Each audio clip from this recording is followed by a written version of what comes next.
You're here with me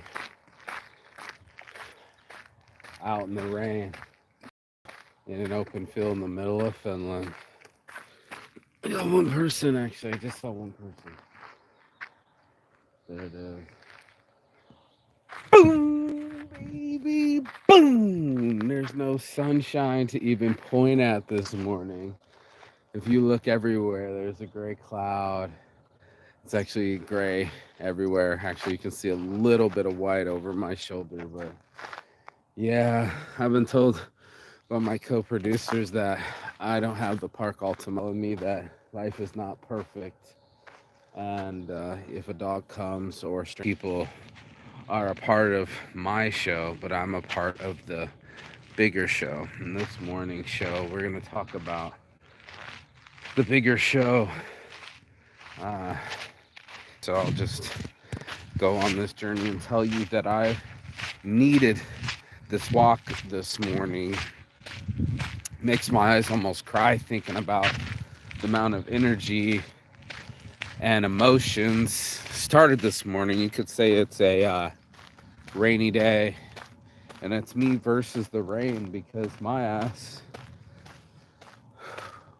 I don't know why. Sometimes in the morning I wake up and I have flashes of why I didn't have my child. And it's a very weird feeling because it's subconscious.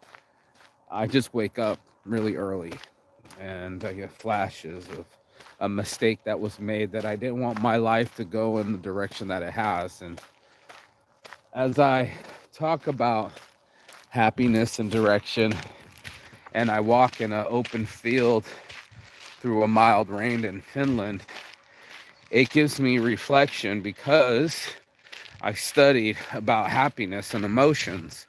I continue to study about these things, and not only because I have a psych degree, but I needed the psych degree for me. You know, as a person I have had some traumatic experiences that have changed the way that my brain works. It's almost like I'm expecting the other shoe to drop, or I get performance anxiety when things are at their most important, or I haven't figured out a way to perform better under pressure, or whatever else I might tell myself. You know, there's a lot of things that we tell ourselves, and our brain believes it. You know, the very reason I'm on this walk this morning is I needed the water and the exercise so that my brain would work in my favor. There's somebody with a dog over there. And instead of against me. And that's something that our brains do. They have biases. Inside of our minds, we'll compare constantly. I know I'm a human being. How attractive am I versus someone else? How much money does someone else have? The perception of money being actual happiness. And knowing that it's not. Knowing that you can be given everything that you want, and the human brain will still wear out happiness. We're fickle creatures like that. And the certain things, the 5 elements this lady was talking about. Happiest spend the most time with their friends and family. You know, they tend to spend time and make time. You can almost ask yourself, what do you make time for? And most of us would say we make time for that feeling, you know, the feeling of I'm relaxed around my friends. I just had a beer. I just had a smoke. And unfortunately, in the addiction cycle, what ends up happening is those things don't last. That feeling less adequate, chasing. And it's unfortunate because there's no finding this thing. There's only experiencing this thing called happiness. And I find that shocking. Look at this. Someone actually made a little chair out of a stump. How fucking awesome is that? Wow. I need to, wow, that's some Finland moment right there. But let me get some water real quick before I climb this hill. But what hurt me this morning, you know, I keep it real on this show. Well, it was a flash of that my life went wrong, and it's as awesome as it's been. I got a week left here in Finland, and people would say, "How dare you, feel depressed when you've been able to travel the world and get that social connection you were just talking about, to get real friendships and real conversations, so that I can feel they've summoned me.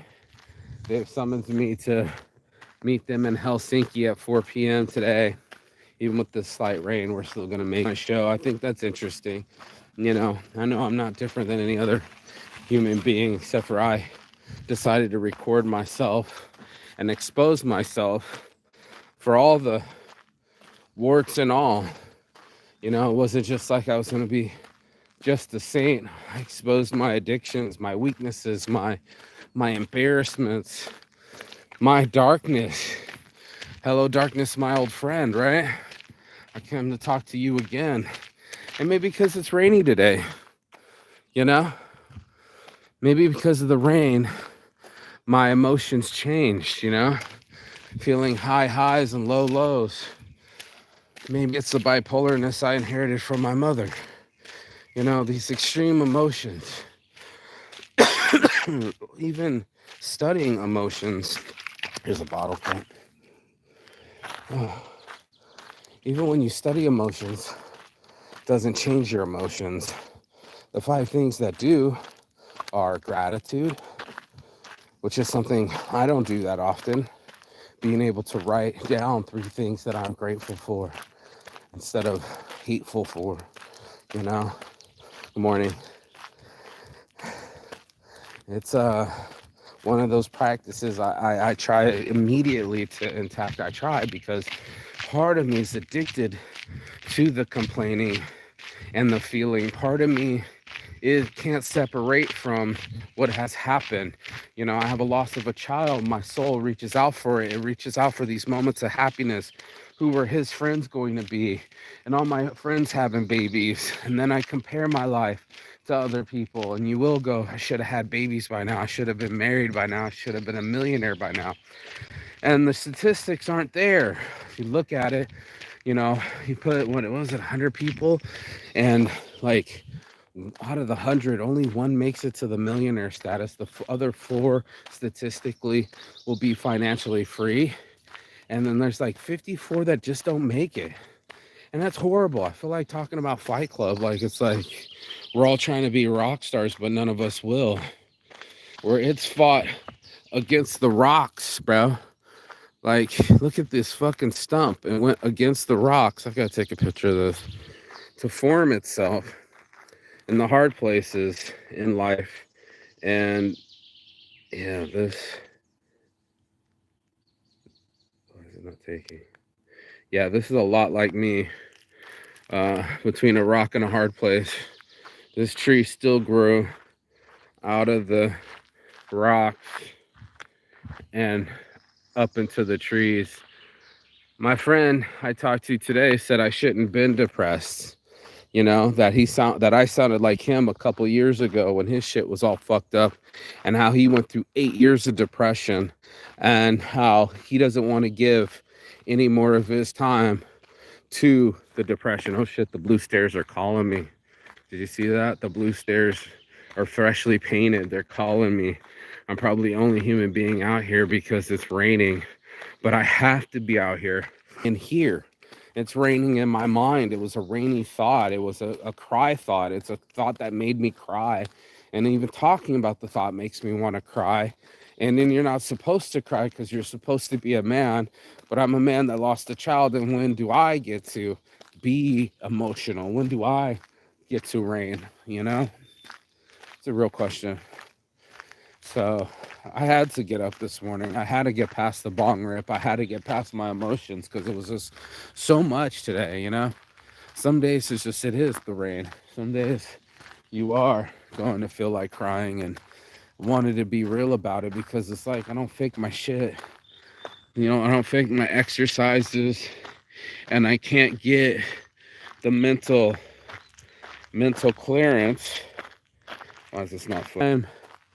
These stairs till I go get the workout that's up there, till I fucking orient myself. I literally need to put the chemicals into my brain so that it works for me instead of against me. I have all these friends and things to look forward to, but my mind stays on gloom and doom. It was what opportunity was missed and what I wanted my life to be like. And our brains have these images. We have expectations that we've set into motion, that we think that our lives should have been a certain way.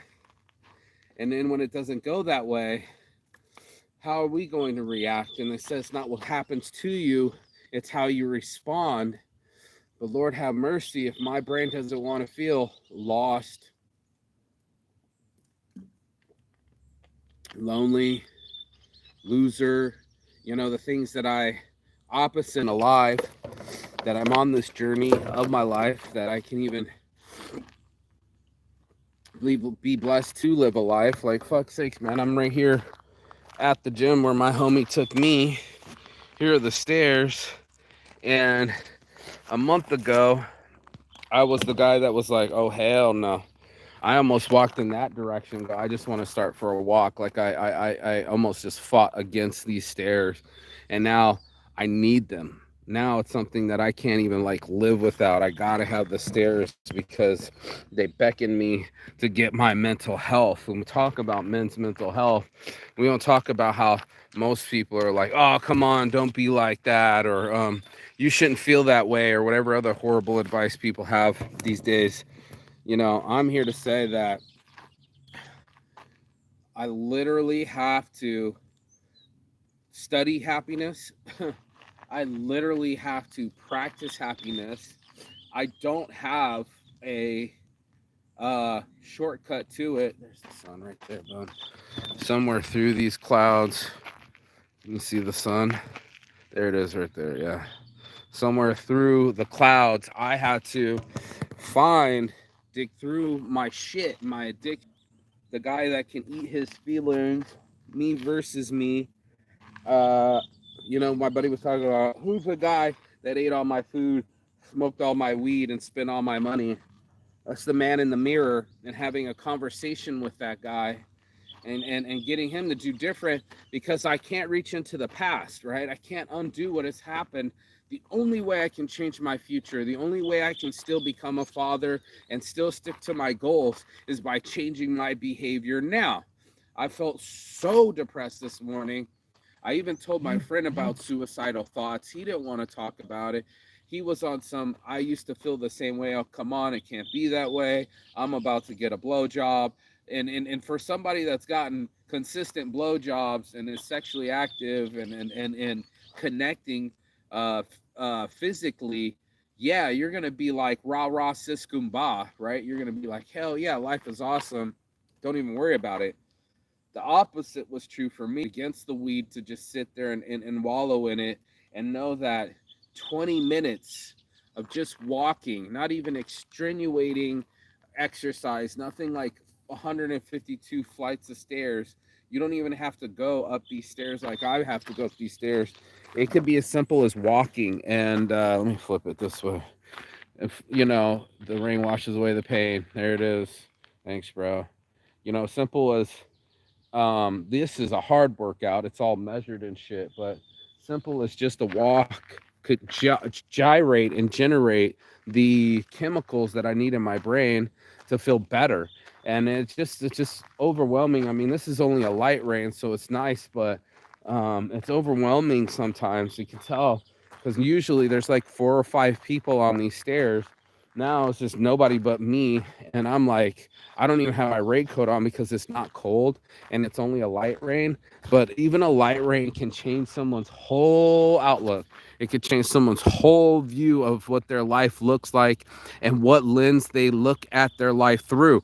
The lady is a doctor of happiness, and she's literally talking about our brains literally being the type of brains that fire on thoughts that's not working, negative thoughts that are reinforced by more negative thoughts, complaining thoughts, thoughts of any animals.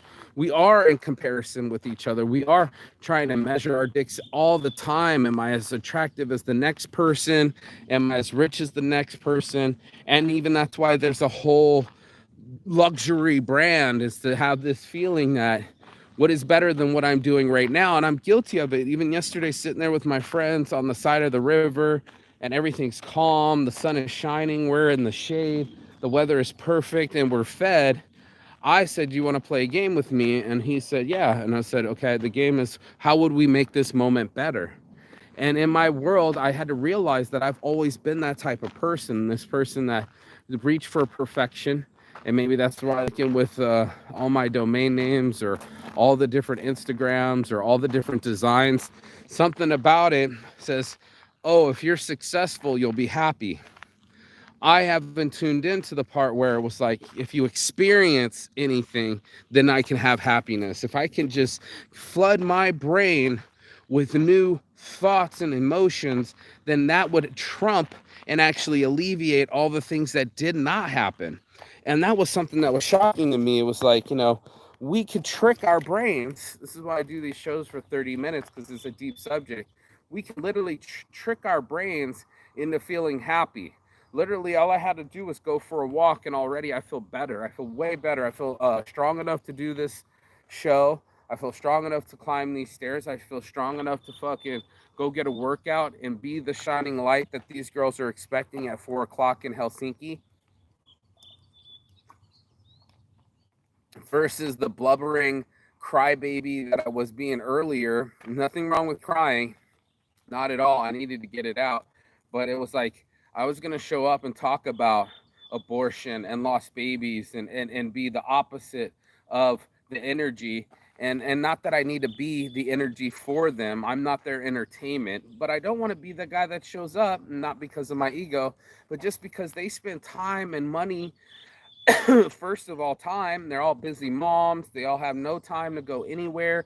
And the fact that they are all coming together at the same time just to meet up with me is the Ihana moment. That's some real shit. And to bring the subject of death and missed babies and my depression to a meeting like that, I how dare I? I have such harsh depressions that I've literally made conversations into the direction, my narcissism will take it into the direction where I didn't care who the audience was. I was just going to take it into a dark direction, and probably the conversations, or B, not choosing a better rhythm.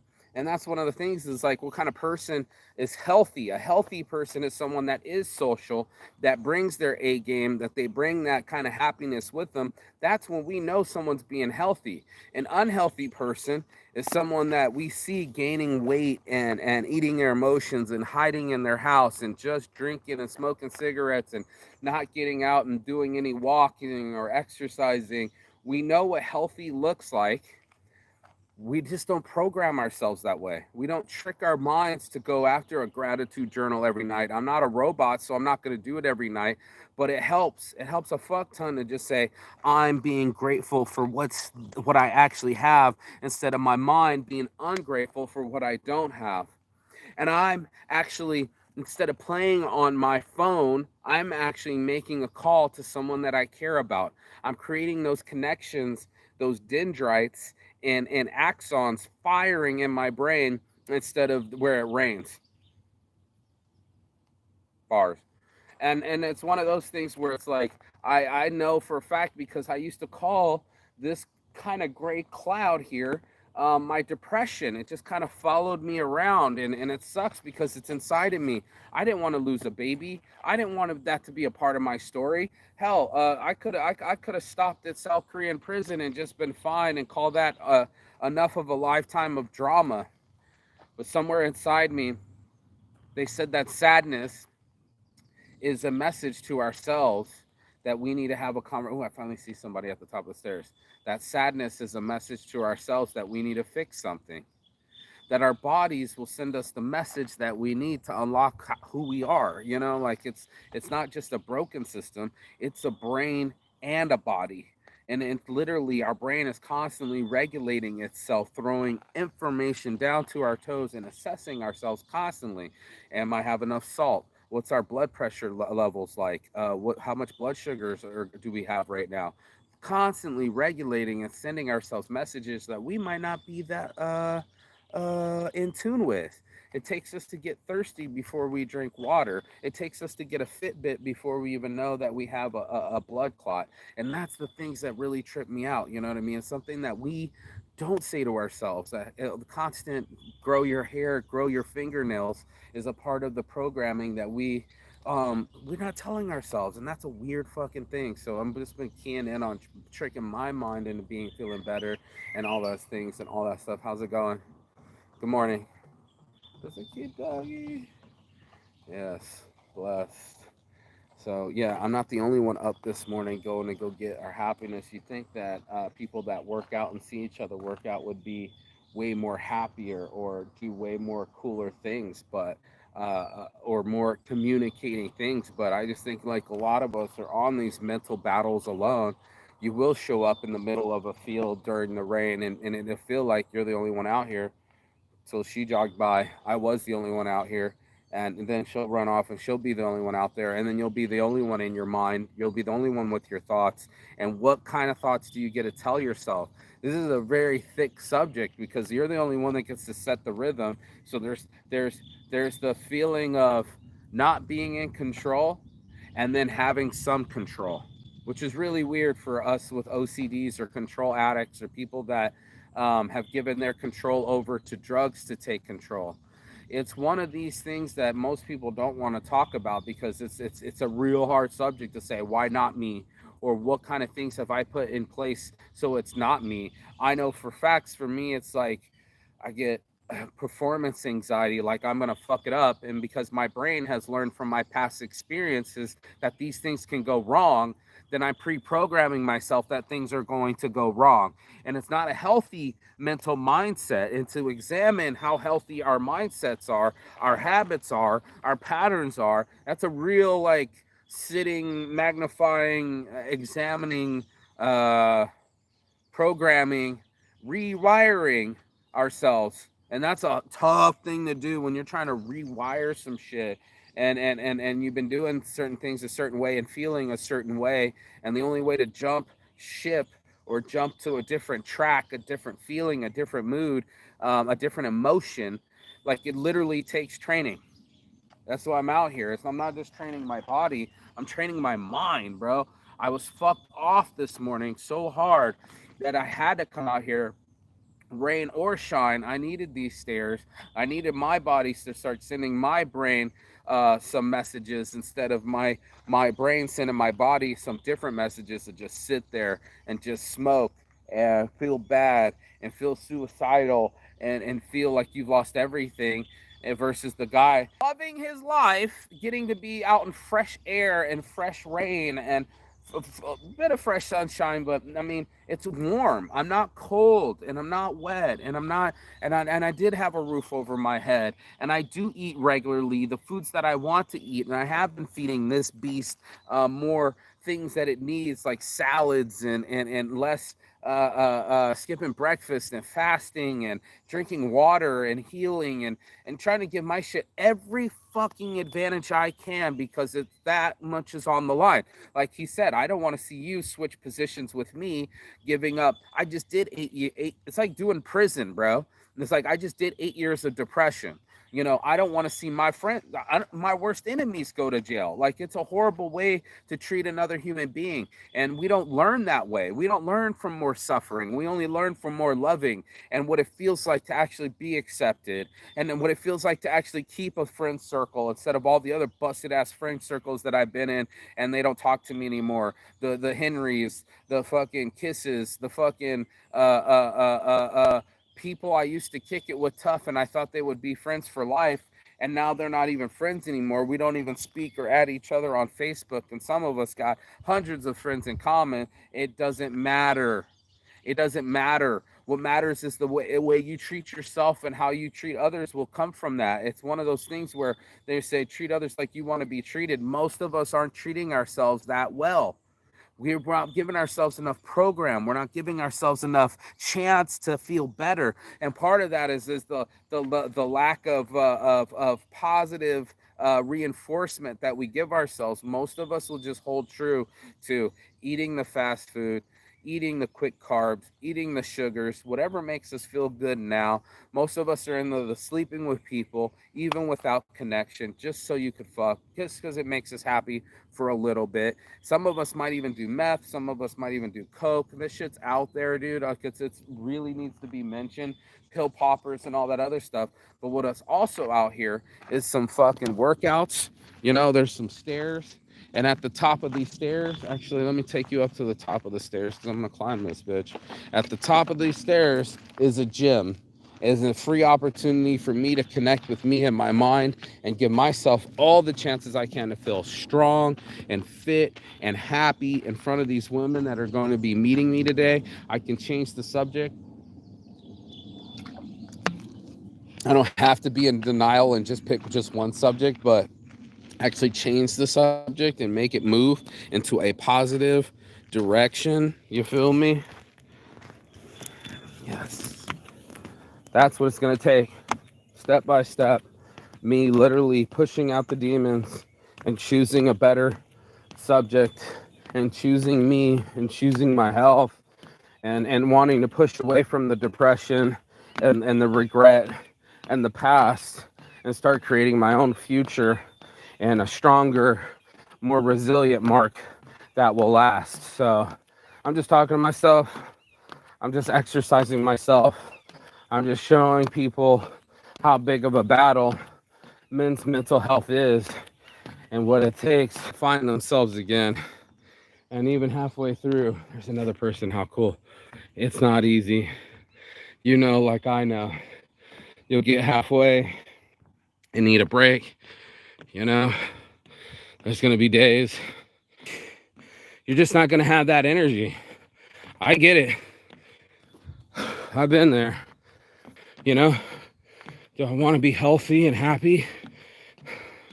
Do I want to be wealthy financially and mentally? Do I choose me and myself and my dreams?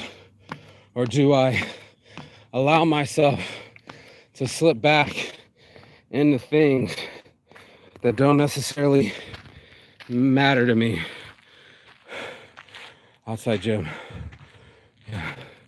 Only one here. Top of the hill, baby. Where are you at?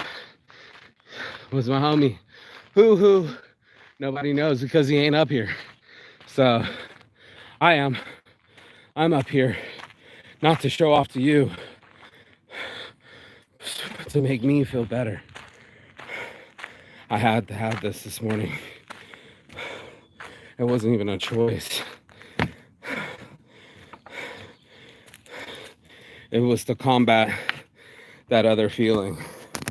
So for anybody that's ever been out there in life, try to compare yourself to someone else's life. You're wasting your energy by not putting inner me. So my energy is inside of me, and inside these weights is my release. And I don't know how anybody else does it. If you like, share, and subscribe, just comment below how you do it.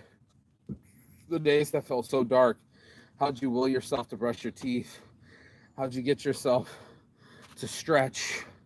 How'd you get yourself outside? That's what I want to hear.